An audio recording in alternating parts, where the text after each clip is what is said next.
terme percutant et lourd de sens qu'aucune autre ONG internationale de défense des droits de l'homme n'avait utilisé par le passé pour qualifier la politique d'Israël à l'égard des Arabes sur son sol et des Palestiniens dans les territoires occupés. La réalité aujourd'hui, c'est que quelle que soit la solution à laquelle vous croyez, qu'il s'agisse d'un seul État, de deux États ou d'une confédération, il est temps que le monde prenne conscience de la réalité sur le terrain et active tous les leviers en matière de droits de l'homme pour mettre un terme à cette situation. Le régime d'apartheid est aujourd'hui une réalité pour des millions de Palestiniens.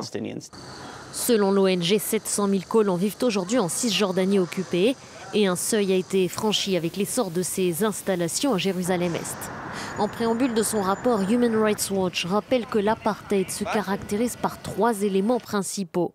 L'intention de maintenir la domination d'un groupe racial sur un autre, un contexte d'oppression systématique sur le groupe marginalisé et des actes inhumains.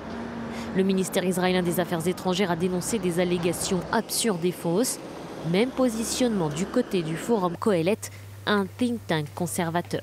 Ce rapport, c'est de la propagande, rien d'autre. Il est truffé d'erreurs factuelles, d'inexactitudes, et ce n'est pas la réalité.